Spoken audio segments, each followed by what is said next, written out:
இனிமை இல்லம் தமிழ் சேனலுக்கு சப்ஸ்கிரைப் பண்ணாதவங்க சப்ஸ்கிரைப் பண்ணிக்கோங்க.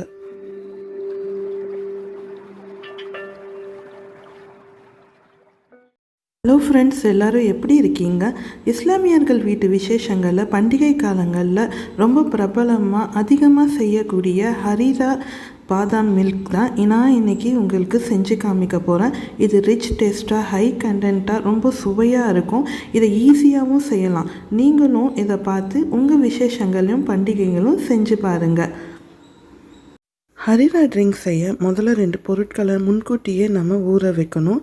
ஒரு பவுலில் 2 டேபிள் ஸ்பூன் சீரக சம்பா அரிசி போடணும்.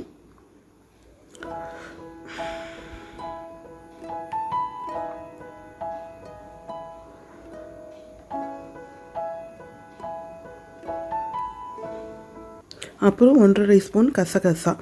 இது ரெண்டுத்தையும் போட்டு தண்ணி ஊற்றி ஒரு 3 மணி நேரம் வரைக்கும் இதை ஊற வைக்கணும்.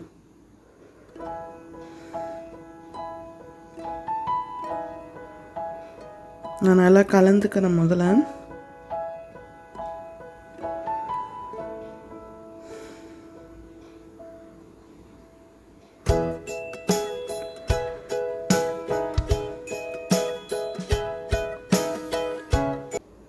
அடுத்த ஒரு பவுலில் 20 பாதாம் எடுத்திருக்கேன். அடுத்து 20 முந்திரி. இது ரெண்டையும் போட்டு தண்ணி ஊற்றி அதே 3 மணி நேரம் ஊற வைக்கணும்.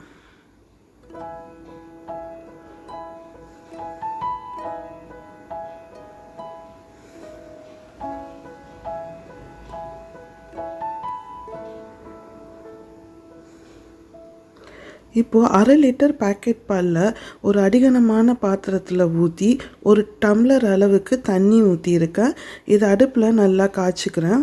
ஒரு ஜாரில் அந்த ஊற வச்ச அரிசியும் கசகசாவையும் முதல்ல சேர்த்துக்கிட்டு ஒரு 2 பத்தை தேங்காவை கட் பண்ணி இதில் சேர்த்துக்கிட்டு தண்ணி ஊற்றி நல்லா நைஸாக அரைக்கணும். நைஸாக அரைச்ச பிறகு ஒரு வடிகட்டியை வச்சு வடிகட்டிக்கிட்டு இந்த தேங்காய் பாலை எடுத்து வச்சுக்கணும். நான் மிக்சியில் அரைச்சிக்கிட்டு வந்துடுறேன்.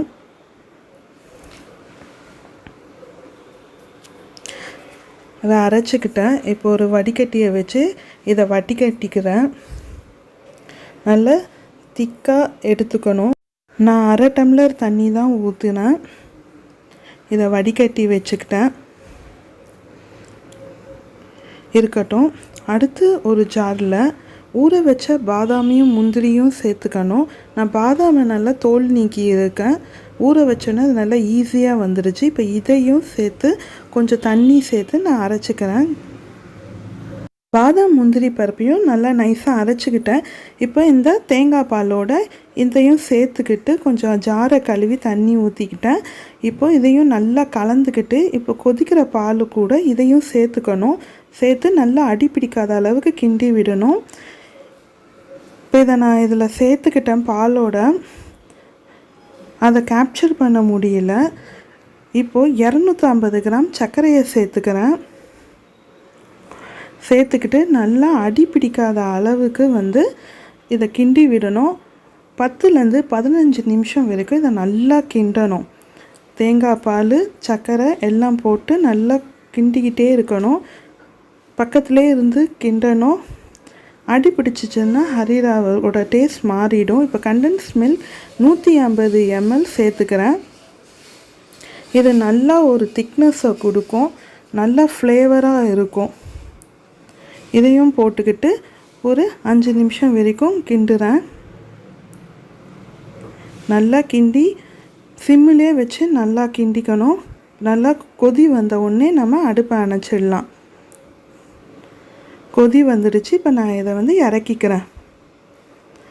இப்போது ஒரு தாளிக்கிற பாத்திரத்தை வச்சு 1.5 டேபிள் ஸ்பூன் நெய் ஊற்றி கட் பண்ண பாதாம் முந்திரியை கொஞ்சம் போட்டு வதக்கணும். நல்லா பொன்னிறமாக வர அளவுக்கு வதக்கிக்கணும். ஏலக்காவும் சேர்த்துக்கலாம். நான் ஏலக்காய் சேர்த்துக்கல. இது நல்லா செவக்க வறுபட்டுடுச்சு. இப்போ இதை ஹரீரா கூட சேர்த்துக்கலாம். சேர்த்து சும்மா ஒரு 2 நிமிஷம் அப்படி கொதிக்க விட்டு ஆஃப் பண்ணிடலாம். ஹரிராவை சுட சுட அப்படியே பருகலாம், இல்லைன்னா ஃப்ரிட்ஜில் ஆற விட்டு ஜில்லுன்னு பருகலாம். இது எப்படி குடித்தாலும் ரொம்ப அருமையான டேஸ்ட்டை கொடுக்கும். அதனால தான் இதை பண்டிகை காலங்களையும் வீட்டு விசேஷங்களையும் இது செய்யப்படுது. எவ்வளோ அழகான கலரை கொடுக்குது பாருங்கள். இப்போது இதை நான் ஒரு டம்ளரில் ஊற்றிக்கிறேன்.